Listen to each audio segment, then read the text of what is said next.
TorahCafe.com.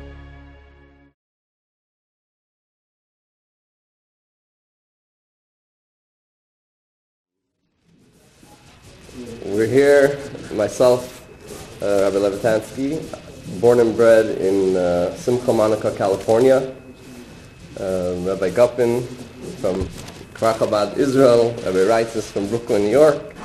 But we all live in the former Soviet Union, which is now Ukraine. We're very careful to call it Ukraine.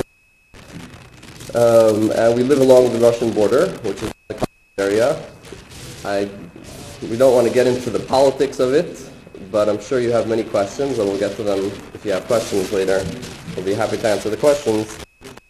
I'll just start with a general overview. Some of us, it's more a financial problem, so to say, that the banks are closed and things are difficult. Some of us, like Rabbi Gopin from Lugansk, or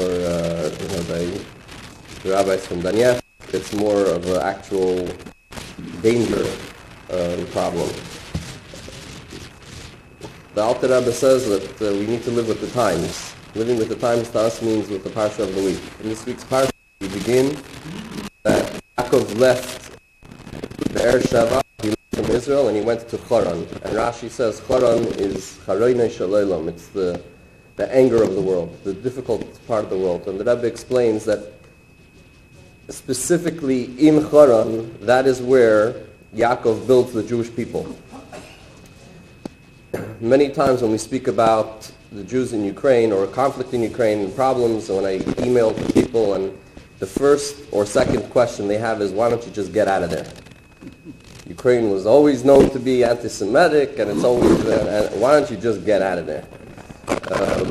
It's a good question, and there may be a lot of answers to it. And just looking at the Parsha of the week, I want to give a different perspective that you might not realize. Being on Shlichus in Ukraine for so many years, we experienced something very interesting, that the Jewish people living there who begin to become closer to Yiddishkeit in Ukraine, when they do eventually leave, if they do leave, chances are that they will continue and grow in their Yiddishkeit. However, if they don't begin being in Ukraine and they just leave for whatever reason it is, there's a better chance that they'll get lost within society wherever they are and assimilate there. So our job as shluchim in Ukraine is to bring those Yidden who are there for whatever reason they are there and try to bring them closer to Yiddishkeit. The conflict actually intensifies people's thirst for something spiritual. Whether they've lost their finances and they're just looking for help, or they're looking for comradeship, they lost their group, their political side has lost, so now they're looking for something new. People are coming to the shul, which is the address that they know, and they're looking for Yiddishkeit. In a city like Sumy, one of the smaller cities in Ukraine, our membership, so to say, our Shabbos minyan doubled within the past year, with people that have come that I never saw in my life, people that lived there for all their life, and I've been there for 10 years, never met them, never saw them. Now they woke up, I'm Jewish, what can I do? How can I start coming to classes or coming to the minyan, putting on tefillin for the first time in their life, etc. I think Rabbi Raices and Rabbi Gopin will say the same. That's the same in their areas as well. So we are in the past year, although it's been difficult and nobody knows what the next day will bring and how we're going to keep it going, etc. Nevertheless, it's also brought out an incredible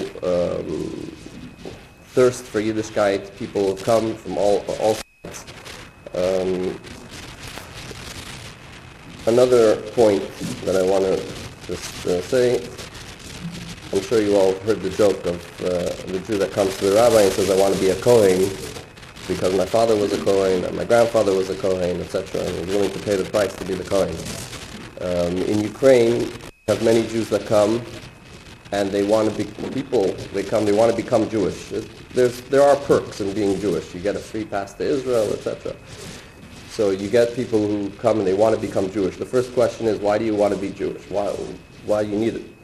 And I had one Jew like this who came, and he says, I want to become Jewish. And we go through the, why do you want to be Jewish? And it turns out he wants to be Jewish because his grandmother is Jewish and his mother is Jewish. And,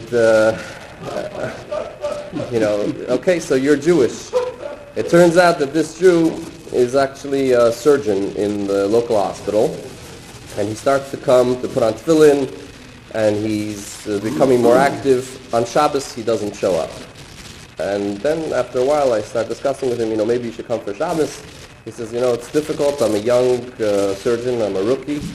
And the seniors get to choose their off days, and they choose the weekends, and we have to work on the weekends. It's the problem. Okay, and as time goes on, we're discussing things. He says, you're American, maybe you could help us, when you go to America, maybe you could bring some equipment to the hospital that we need. I said, well, what kind of equipment can I bring? I'm not a medical... So he says, actually, we're in need of a colonoscopy machine. To me, that sounded like something from space. So he says, okay...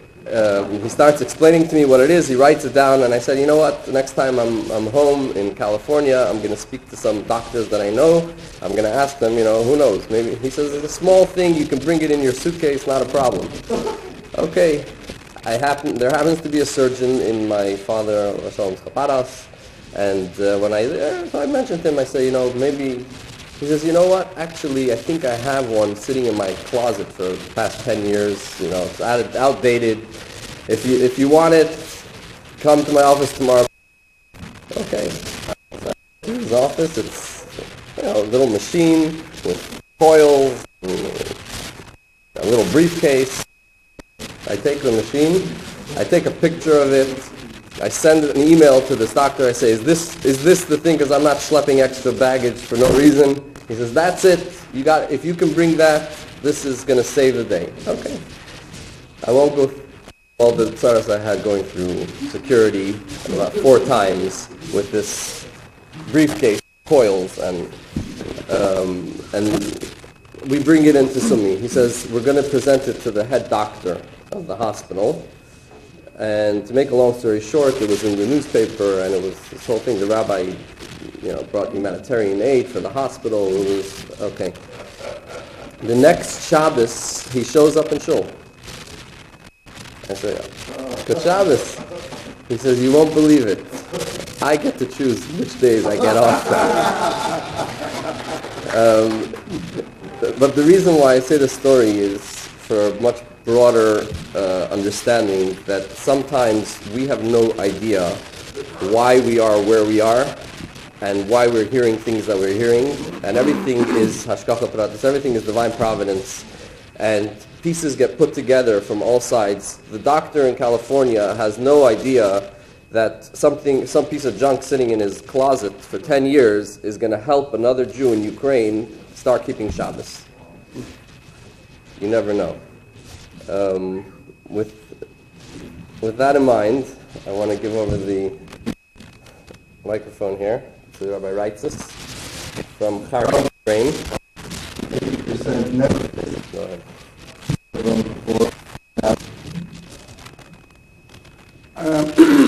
I'm from Brooklyn, like we heard, and I'm there since Hanukkah of 1993-94.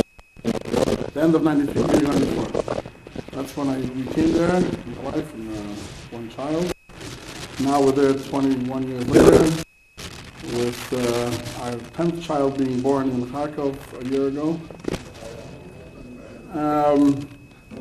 There's more than one rabbi in Kharkov. There's actually 6 rabbis in Kharkov. Kharkov is a large city. It's the second largest city after Kiev. By the way, Kharkiv is the same thing. But I'm going to say Kharkov. I'm used to saying Kharkov. Sorry. We in the last few months, or almost a year, since all the fun started, we have experienced sometimes fear, just plain fear. But in the end of the game, we have experienced the most thing of helping other people get over their fear. Because people are scared, and people come to us. Actually reminds me of a similar joke to what you heard before. There's a Jewish comedian who was a comedian in Yiddish like 40 years ago, Shimon Jigon, if you heard of him. And so he says, what are the Russians looking to go to space? What are they so desperate to send someone to space? What do they lose there? I know. They're looking for one more place where people cannot live. They're looking for another place like that. All right, so a lot of people stay, again, the question is not only about us, why we stay, why we're there. Also there's a question why other Yidden who grew up in Russia and Ukraine, why are they still there? When everyone is leaving to Israel or to Germany or to America for the last 20-something years. So the truth of the matter is, everyone has their own cheshbonos, everybody has their own reasons. One person is there because they're there with old parents. One person is there for all kinds of reasons. And you have all kinds of people staying there. You have people who are financially stable or not stable. That's not our question, actually. Our main question is, like you just heard, is to help Yidden live as Yidden. If it means helping them financially, sometimes with connecting one Yid with another Yid, or in all sorts of ways, or like the Rebbe taught us never to leave a Jew behind. So I don't know if you read it, there was an article, Chabad.org, where someone described my going to the jails, visiting Jewish people in jail.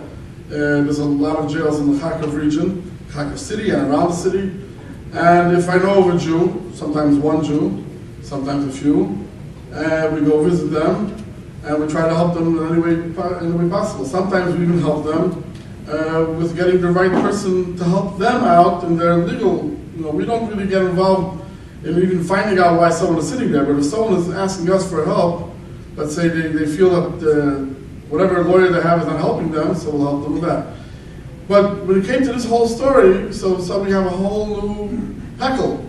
We have the Rabbi of Lugansk who's sitting right here, who had to spend the Yom Tov of Shavuos with us because of the situation there. It's a situation where a few cities, Lugansk and Donetsk and Mariupol, another couple of cities in that area, in Donbass area, which is being destroyed completely, and people actually walking out into the street, they're not sure if they're going to get home that day. It's simply like that. There's a boy who's learning in our Jewish school in Kharkov now that comes from Donetsk, and he right after Yom Kippur, he felt he had a miracle by him coming to daven by us in shul for Yom Kippur, and his mother, who still has to be in Donetsk for whatever reason, and she narrowly missed an explosion. So she was in danger, and he felt that his coming to Shul Yom Kippur helped his mother in Donetsk. I feel the same way, but he came to say the story. There's other interesting things that come out from this whole story. That, for instance, on Sukkot, the first day of Sukkot, I was sitting with my family. We were sitting in the sukkah in the shul. Because by where we live in our apartment, we have a very small sukkah on a balcony. So we use that for nighttime and for Shabbos. But the rest of the time, we use the big sukkah in our big shul on the side of the shul. And we're sitting there, we're farbrengen, and we're singing and talking. And suddenly a family walks in, mother, a father, an older daughter, an older son, and a child, a little baby, a 2-year-old. And they come into our sukkah. Okay, so of course, they want to make the bracha on the lulav and the esrog.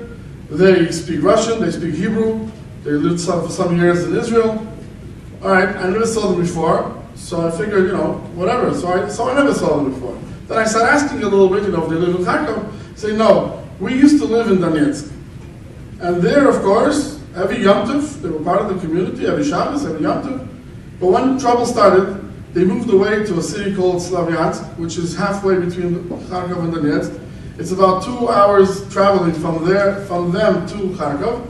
And he came the first day Sukkot, he says, I have to do the bracha on the lulav and esrog. I can't just pass it by. So he took his family in the car. He's obviously not up to keeping Shabbos and Yom Tov with not driving. But he came especially for 2 hours just to hold a lulav and nasa and make a bracha, and he went right back home. I had to convince him to take a piece of cake. To make a bracha leisha basuka, and he went home. So that was his whole purpose of coming, was to do what he has to do. So a story like this, I think it brings out something special about the Yiddish neshama, about the Jewish soul, and it also shows what kind of impact the rabbi of Donetsk had on his congregation, that they felt so strong about coming and making the bracha on the lulav. And the same story, we have all kinds of people in our school. Some people were using our yeshiva building during the summertime to actually stay there till they found an apartment. From Lugansk, from Donetsk.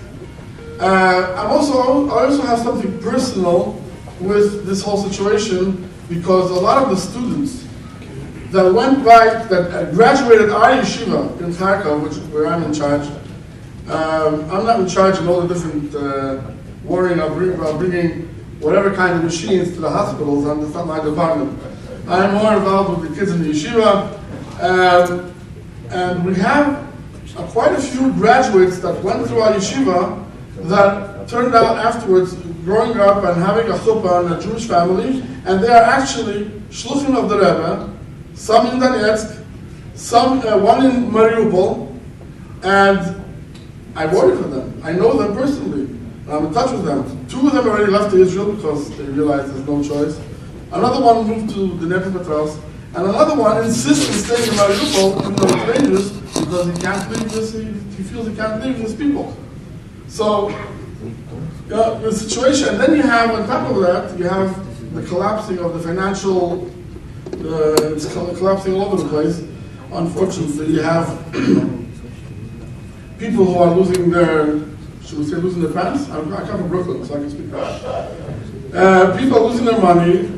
People that used to support us in the last 10, 15 years, they would like to, but they can't. The grivna, which is the money in Ukraine, just a couple of months ago was 8 for the dollar. Right now it's 16. That's when I left. I have to check where it's holding now. But when it was 16 to the dollar, so it's basically worth half. And now a person who's giving tzedakah on a regular basis in grivnas, he's giving the prices is starting to go up slowly, but he's giving the old amount. So you have people, all kinds of people. Of course, there's some people gaining out of it somehow. Any war, somebody's making money somewhere, but we don't know them yet. So the other people, a lot of them have a very difficult time with their money. A lot of Yidden are moving, so even from the places where the war didn't come to us. Thank God it didn't come to us. We had a couple of incidents. We had an explosion 2 weeks ago, a block away from where I live. Thank God my kids didn't hear it. In the beginning of the summer, we had some shooting going on between 2 different groups. And we did hear that, but my kids didn't know what it was all about. They had no idea what they were hearing. Gunshots and people running around and screaming.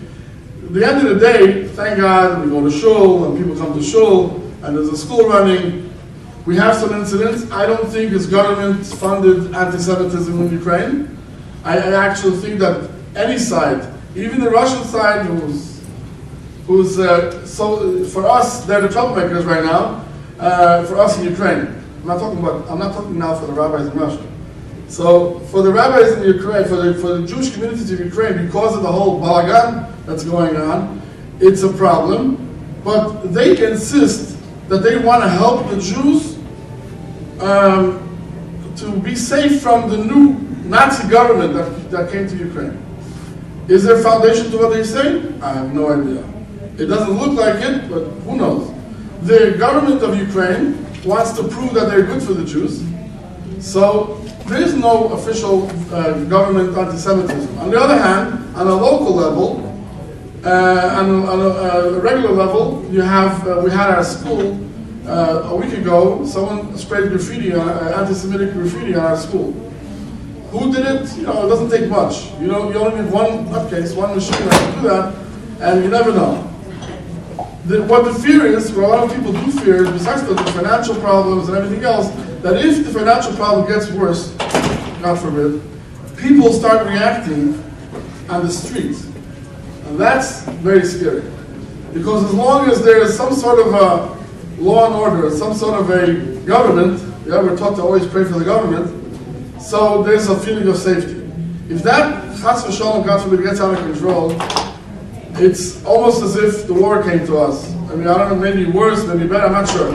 Either way, we are hoping and praying every day that it should relax, that it should all somehow get to their senses. In Russia, in Ukraine, there's an old saying that says, "Alla goyim mishagoyim," but I hope they get to their senses and they relax, because it's every day, people are getting more and more worried what might happen next. One point that Rebbe taught us to always look at what's going on around us was Mashiach eyes, that the redemption of Mashiach is soon coming. So even though I'm not saying that the people who are throwing down Lenin statues all over the place are big tzaddikim, but on the other hand, Lenin's statue was coming down, and he didn't want to bow down to God for many years, and now he's bowing down, as far as I understand, already 200 times in all different cities in Ukraine. They knocked down his statue. Again, people don't like that because that shows there's no stability, and it's part of history, and it's hooligans, and all kinds of things. But the fact is that if Russia's crumbling is a sign of Mashiach and redemption, which the Rebbe has said 20-something years ago, so then this is a continuation. Just before I came to the Kiddush, I had a meeting with the new government mayor about our public menorah that goes up in the square every Hanukkah. And I didn't know what to expect, because I don't know him. I've been doing this for 10 years now. And I came into the office and I said, it's a tradition in the city already. We have a menorah. He says, "Rabbi, you don't even have to ask. I know where it is, and I'll be there on the first day of Hanukkah to light the menorah together with you."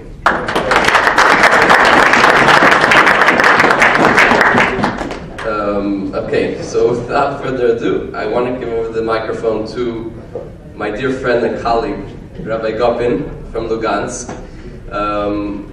I'll just as a favor. Rabbi Gopin didn't really want to come because his English is not very, very good. He's from Israel, and Rabbi Eliezer actually asked me to find English-speaking shluchim that are living in Ukraine, and for whatever reason, there were very few of us. I felt that Rabbi Gopin needs to be here because Lugansk is probably the most affected area, even more than Donetsk, in Ukraine. And let me just add this. I think people think, especially in American Jewry, think that Ukraine is a whole bunch of old babushkas and diedushkas, a whole bunch of babas and zaydas coming to shul to get food packages. There are 34 shluchim cities where shluchim are working in Ukraine, and almost every one of them has a school, a shul. Many of them have orphanages. Many of them have all different types of programs going on for students, youth, all ages, from preschool all the way up to 180 years. People are coming to these communities and they're building up. And what's very interesting is that especially in cities like Lugansk, Donetsk, the Donbass areas, Zaporozhye, and of course Dnepropetrovsk, we're talking about cities that over the past 20 years or 15 years have built up their local support. People who are not coming to get packages. These are people who are coming to give packages. These are people who are making money, they're in business, and they're supporting the local shluchim on a regular basis. As Rabbi Raices said in Kharkov as well, in the larger cities, you're finding this until about 8-10 months ago. This was the norm. A city like Lugansk, a city like Donetsk was self-supportive. They hardly reached out to the outside world over the past few years for help or support. These are their supporters were from within, that were living there. You're talking about a shul with minyanim of 3-4 minyanim every morning in Donetsk. Until today, there's a minyan still davening in the shul in Donetsk. People that come there every single day. So, Rabbi Gopin, a little bit, and I'm sure even the language doesn't make a difference. Words from the heart go to the heart. Dvarim hayetzim min halev, nichnasim el halev. Thank you, Rabbi Levitansky, Rabbi Raices. I'm not so good speaking English. I can talk Russian very good, beautiful. I can talk in Russian. I can drink also. I'm a Russian drinker. Right now, you're talking about I'm a real refugee. 5 months ago, I left my home, my car, everything. I left in Lugansk. Going to the train. It just was before Shavuos. It was the old Shavuos. I was in Kharkov or Raices or in the shul. And the last 5 months, my children is read how much days we was in which city. Kharkov 1 week, Zhytomyr 3 weeks, Kiev 2 weeks. Because we're going from apartment to Israel, to this place. Today we're going to live in another apartment in Israel. Today night, my wife and the children going to different apartments that we find in Israel today. I'm right now in Lugansk 15 years. I was 15 years in 99, June 99, I'm going to Lugansk. We don't live with my wife and 1 baby. Right now we have 7 children. We was in Lugansk, a nice Jewish school.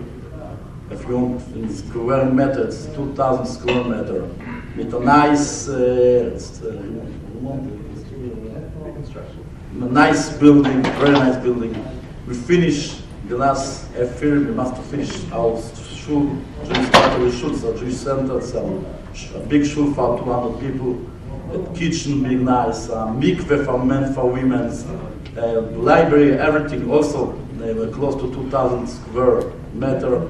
A nice shul in the center of the city.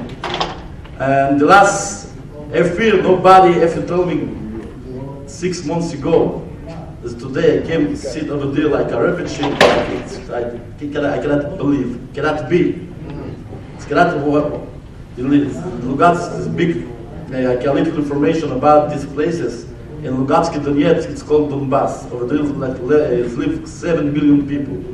To 15% Ukraine. Population is 15% is Lugansk, Donetsk. It's a big cities, big regions. In Lugansk, live 20,000 Jewish. It was until 5-6 months ago, 20,000 Jewish people live in these cities. I can tell you, every day we pray the davening before Shmonesre, and Makbia Shfolim Admorim. Yeah, the Makbia Shfolim.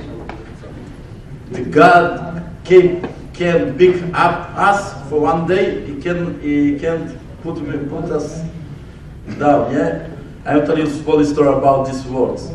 We have in close to Kiev. We have a lager camp for our people, for the Lugansk community. Other people live over there like 4 months in this lager.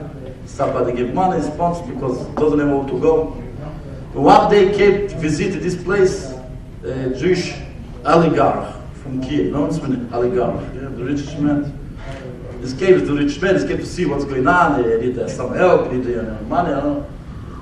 He say what's going on. After this place, this lager is close to Shpolel Zayde oil, to the gravesite. Huh? He's going to pray the oil for the tzaddik. Pray. And after he's praying, he's sitting, he take a cigarette. When he finished, asked the rabbis who was together, what's happened? Why are you so nervous? He said, I understand what can be in 1 day. What I can left the whole my business in 1 day. If the God want, I can everything left. And the people, it's this lager, this camp, the real normal people like we, like everyone, sit over there, they have apartments, they have cars, they have a nice home, they have everything in 1 day. Not the bank is closing, starting going to the place, start shooting the city. You must go for the city. It's not a joke. It's real. I was on this. I go before Shavuos. I also say this city after the hotel. No, until the middle of the day, 2 o'clock in the morning, in the center of the city, 500 meters from the shul. I sit in the office of the shul. I hear the play what's going up. Here after 20 minutes, 20 seconds, the whole shul is shake. The whole shul. I take the car, go home, say my wife, we must go to me have more live in the city, we must go. And for this day, I was in bed. 2 weeks after this, our 2 women from our community, also it was shot, is dead in the city with the Jewish family. And after this, what started a lot of our problems. I know the Jewish in America looking interested about the anti-Semitism. Is anti-Semitism? No. I must tell you some secret. The Jewish people in the world need a little anti-Semitism. We need them. Because if in Ukraine, in Russia, doesn't want anti-Semitism, the Jewish people doesn't care for the shul. I have a lot of history because the Jewish came to me and said, Rabbi, let's do something about anti-Semitism. Why? Because yesterday somebody told me, I thought, okay, tell him thank you.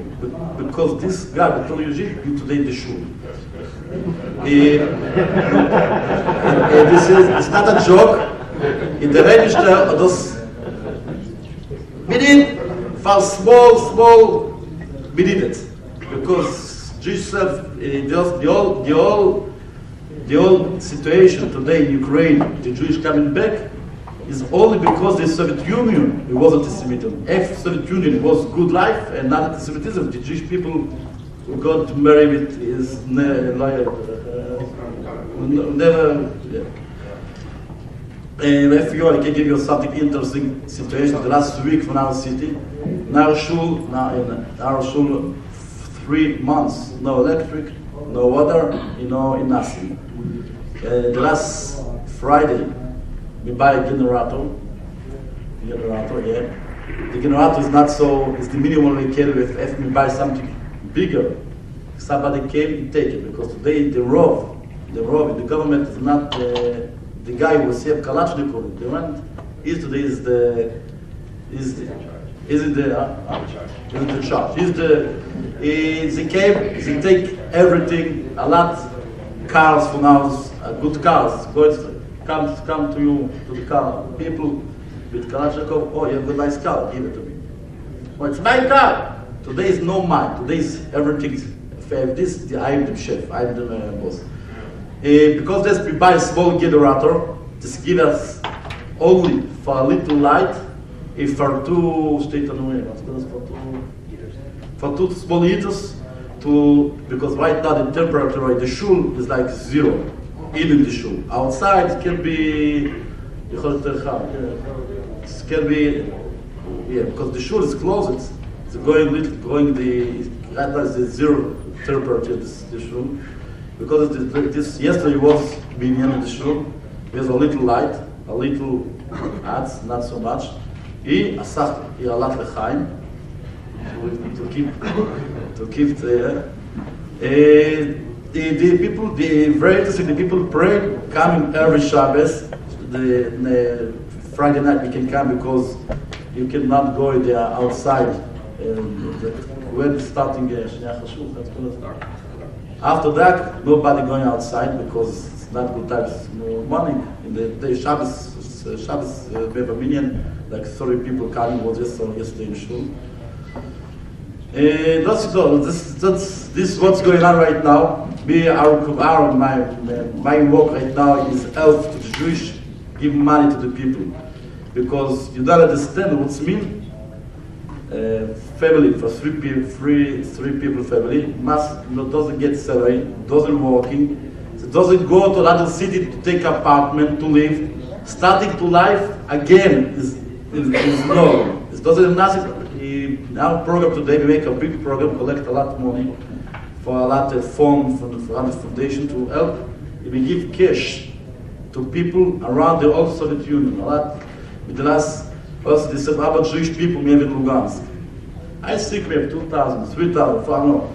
Right now we start to send the money. I see the community. Goldberg, Gurevich, Greenberg, Hoffman, Kaufman, but never, I didn't know, it was in Lugansk this film like this. I know, a lot of people I know. But when we start to give money, it came two times more, new people, new Jewish people was in Lugansk was given the shul. Right now we have in the internet, we have special, it's called SOS for stock, SOS SOS East. For the old Jewish community in Lugansk, you can go to the internet to special form. You read the information. We send money to in the Ukraine we have a special program. We can send money to the credit card. I send the money to the credit card. If over 2,000 people for the Lugansk get money, get help for this program to live only to apartment and into a little to something to eat. If you want something new, interesting, we have a nice school. The school right now is empty, but the school is nice.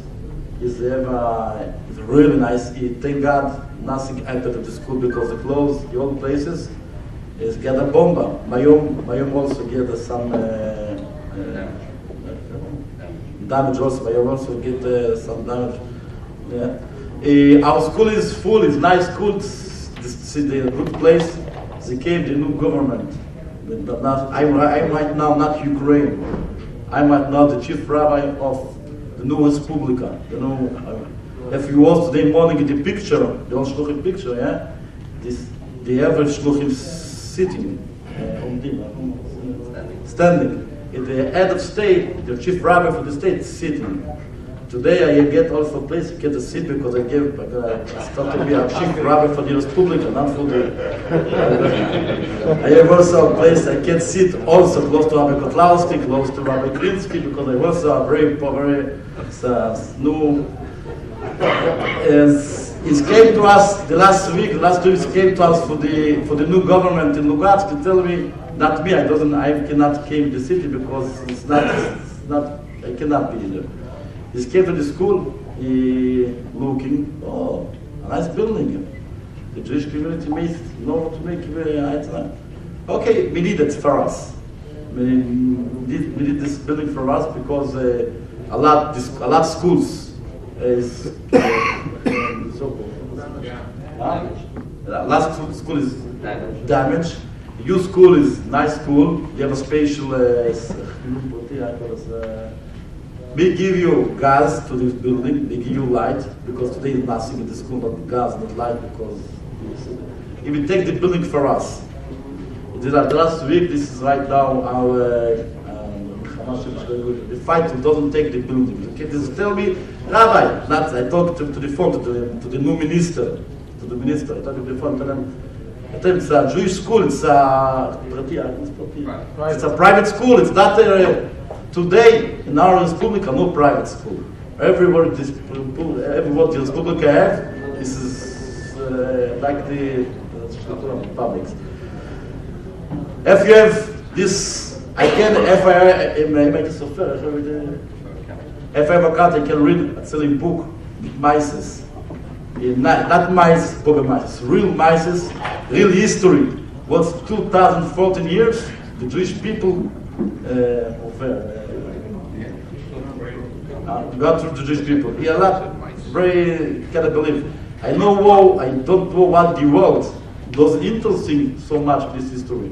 I think because it's Daesh, because Israel was a war, Sukitana this time. No, real, it's very, it's minded by the battle, yeah? The people that give me every month to the community for $1,000 a month, $500 for a month. Until 5 months ago, I get every month for this money for the community. After this, 3 months ago, he give me a call, Rabbi, you can send help for me? He's left everything, the whole fabrics he left in the city, the whole stores, the whole business, everything in the city. It doesn't money. It's like from a rich man. Today is a poor man. If you have some expression, I keep telling you a lot. Thank you. Thank you. Okay.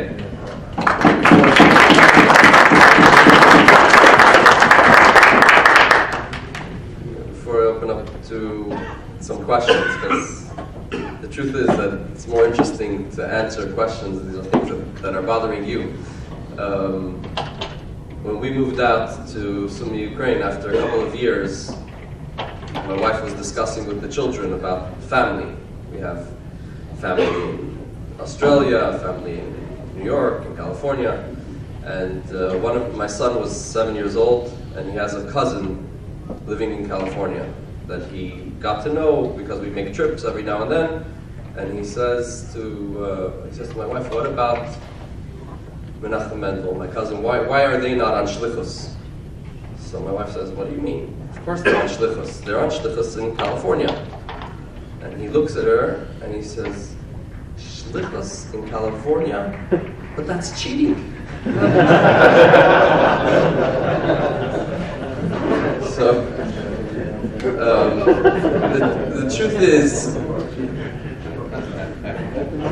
it's interesting that from an American or Western point of view, you think of it as, Ukraine, it's like horse and buggy, dirt roads. There is a lot of that too. But we're talking about over the past 20 years, again, 34 cities where you have communities of hundreds of thousands of Jews who are coming to shul, who are a part of the Jewish community, and many of them are successful and not riding on horse and buggies.